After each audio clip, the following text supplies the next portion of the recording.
Hoy voy a contarte que a pesar de lo que afirman incluso algunos expertos en el tema, el aceite de motor sí se evapora. Quizás su intención sea solamente dar a entender que cualquier faltante de aceite del motor se debe solamente a fugas o al desgaste de las piezas. Hola a todos, muchísimas gracias por estar aquí.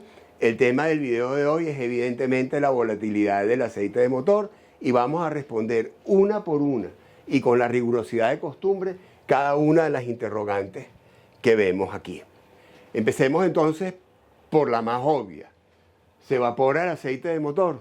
Evidentemente sí, o si no, no estaríamos aquí. Ahora, ¿cómo se evapora el aceite de motor? Recordamos de videos anteriores cómo los aceites están compuestos principalmente por largas cadenas de hidrocarburos. Estas pueden ser desde el metano, ¿verdad?, que es un gas a temperatura ambiente, tiene un solo átomo de carbono. El octano, que nos suena muy familiar, ¿cierto?, tiene 8 átomos de carbono en esta cadena que mencionábamos y es un líquido a temperatura ambiente. Y podemos tener también, no sé, cadenas larguísimas de 80, 90 átomos de carbono, qué sé yo, sería algo así como el alquitrán, ¿verdad? Y en estos a temperatura ambiente son sólidos.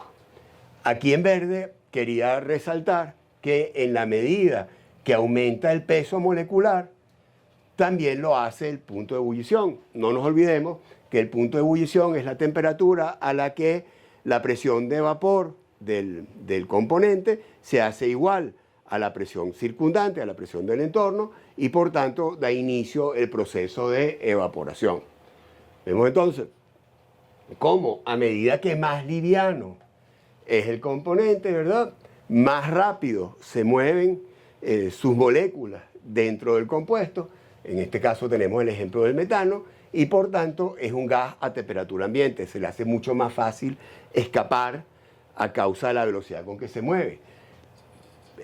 Por otro lado, cuanto más pesado es el componente, ¿verdad?, más temperatura hace falta para que rompa los enlaces que lo unen al resto de la sustancia del componente y por tanto estos suelen ser líquidos o sólidos a temperatura ambiente, como vemos aquí en el octano y el alquitrán. De manera muy simple, vámonos para acá, vamos a recordar qué es lo que define los estados de la materia. En primer lugar, como decíamos aquí, la fuerza de los enlaces que mantienen unidas a las partículas. Cuando hablo de partículas estoy hablando de átomos, moléculas, iones y demás. Dos, como mencionábamos acá, el peso molecular o el peso atómico de los componentes, ¿verdad? Y en tercer lugar, la forma de ellos, pero vamos a ni siquiera hablar de eso. Esto no es un video de física o de química y ya la gente tiende a huir cuando uno se mete en ciertas profundidades. Tenemos entonces aquí, a manera de resumen, que en el caso de nuestros motores, a medida que sube la temperatura del motor, las moléculas empiezan a moverse más rápido y las más livianas vencen lo que los mantiene unidas allá adentro y da inicio el proceso de evaporación. Ahora, ¿qué pasa cuando el aceite de motor se evapora? Si el motor está bueno, está en buen estado y nadie le ha sacado una manguera para expulsar los vapores como vemos en los carros más viejitos, ¿verdad?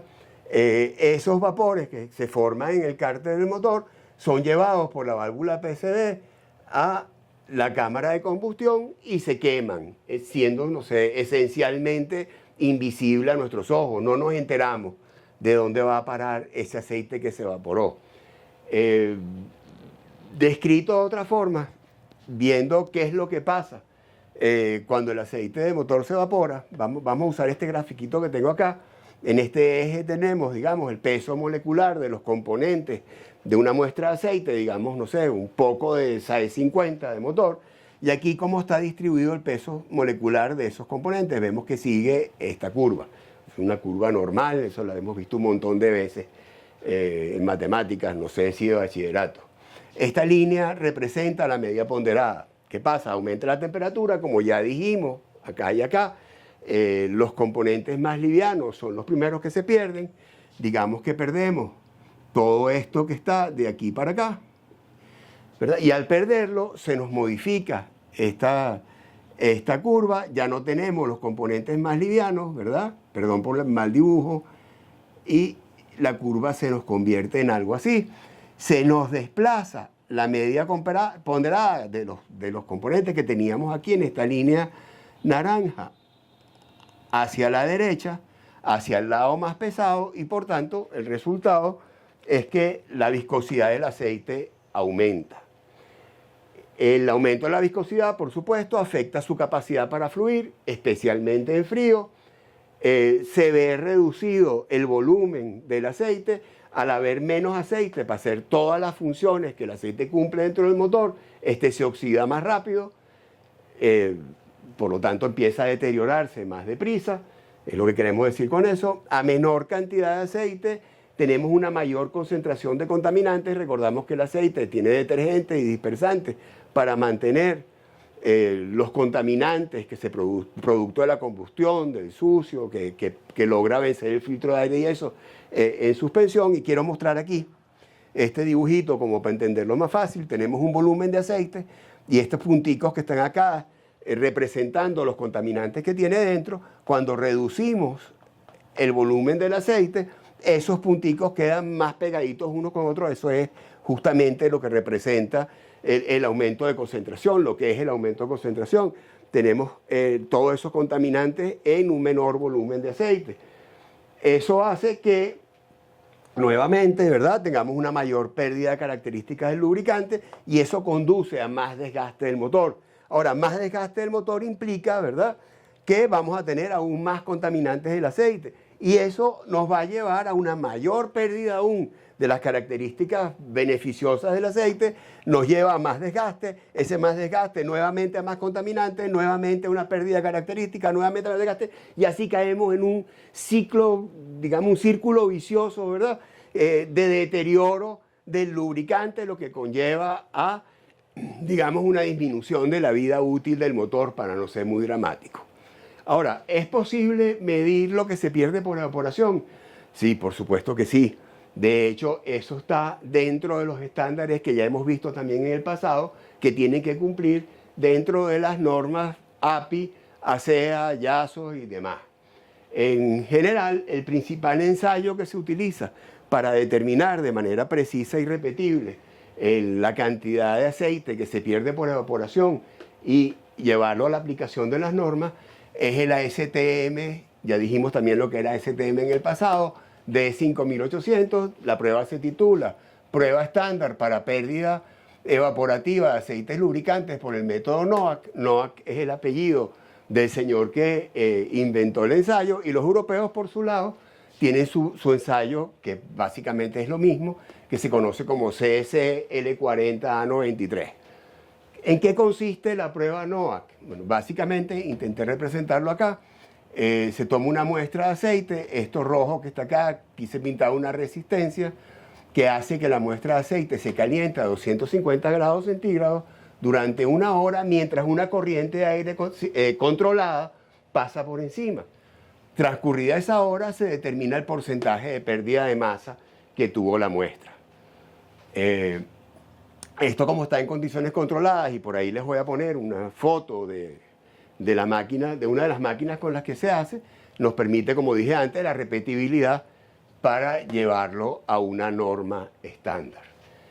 Alternativamente, existe la prueba también de ASTM D6417, que es para aceites que tienen condiciones de uso más severas, y principalmente lo que varía es que en lugar de 250 centímetros el ensayo se conduce a 371 grados centígrados. Entonces, ¿existen límites para la evaporación del aceite del motor? Por supuesto que sí. De otra manera, no estaría esto normado ni estaría, digamos, dentro de los diferentes estándares que hay que cumplir dentro de las distintas normas. Para las normas recientes como SN, SP, ISAC GF6A, GF6B, no debe exceder el 15% de pérdida de masa durante el ensayo NOAC, la pérdida por evaporación. En otras normas como DEXOS 1, ASEA más recientes, no debe exceder el 13%. Pero el aceite no se pierde solamente por evaporación. Entonces, Conseguí un estudio bien interesante de SAE International. Les voy a dejar el enlace abajo en la descripción para los que tengan curiosidad de conocer un poquito más al respecto, donde se describe los mecanismos por los cuales, digamos, se consume, se desaparece el aceite de cárter del motor, y lo resumí más o menos en este grafiquito que tienen acá, ¿verdad? Donde representamos el consumo por ciclo de operación contra las RPM. Esta línea negra representa el total del aceite que se pierde, y aquí vemos, digamos, las tres primeras, proporcionalmente, las tres primeras vías de pérdida, los primeros caminos por los que ese aceite se pierde. En primer lugar tenemos en esta línea aquí, morada, lo que llamamos transporte. Transporte se refiere al aceite que en las paredes del cilindro lubrica en la zona de contacto con los anillos y se consume porque va quedando atrás en la medida que el pistón se desplaza. Luego tenemos la pérdida de evaporación, que es el tema de este video y la que hemos estado hablando acá, ¿verdad? Y por último tenemos lo que llamamos soplado, aquí en español, tratando de traducir la palabra blow-by que se usa en inglés, que es la pérdida de aceite que se produce por la presión que ejercen los gases durante el ciclo de compresión o de explosión y que vencen los anillos junto con los gases que pasan por abajo, que pueden arrastrar un poco de aceite en su camino. ¿Hay diferencias entre los distintos tipos de aceite de motor en cuanto a su volatilidad, en cuanto a cómo se evaporan? Por supuesto que sí. Vamos a tratar de verlo rápidamente en este gráfico. Aquí vemos nuevamente, como hicimos aquí, la distribución del peso molecular, pero estamos representando con esta raya naranja la distribución en un mineral de base 1, de grupo 1, en esta raya roja un mineral del grupo 2, la raya verde representa un hidrocaqueado, un grupo 3, que como ya hemos visto en el pasado puede ser mineral o puede ser sintético. Y por último una base de grupo 4, ¿verdad? Un aceite hecho con una base de grupo 4, una polialfa-olefina, que vemos acá. Vemos cómo a medida que mejoramos la calidad de la base, que avanzamos en los grupos, la mayor parte del componente se centra donde nosotros queremos, de lo que desarrollamos durante los procesos más sofisticados para producir cada uno de ellos, y en consecuencia hay menos componentes, digamos, hacia los extremos. Tiende a ser más uniforme la composición del lubricante. Entonces vemos, por ejemplo, acá, de este lado, de manera similar a la que veíamos aquí, cómo las componentes con propensidad a evaporarse, más volátiles, las fracciones más livianas, están presentes en mucha menor cantidad, como vemos aquí en la raya verde y en la raya marrón, que representan las bases de grupo 3 y grupo 4, que como vemos aquí en la raya naranja y en la roja, las bases de grupo 1 y 2. Sí creo yo que se ve, ¿verdad?, que esta cantidad es mucho mayor que las de estas dos que están aquí abajito. Entonces tenemos que como el grueso de nuestro lubricante está en una zona que vamos a llamar más uniforme, vemos que esa uniformidad aumenta en la medida que vamos de mineral a semisintético y sintético. Por tanto, la propensión a evaporarse, hay menos que evaporar, como ya vimos aquí en este gráfico, ¿verdad?, disminuye en la medida que seguimos esta progresión. Un mineral de estos grupos va a tender a evaporarse más que un semisintético que debería estar localizado acá y que un full sintético que podía estar en cualquiera de estos grupos como vimos aquí. Como siempre, muchísimas gracias por haber tenido la paciencia de llegar hasta acá. Espero verlos en un próximo video. Chao.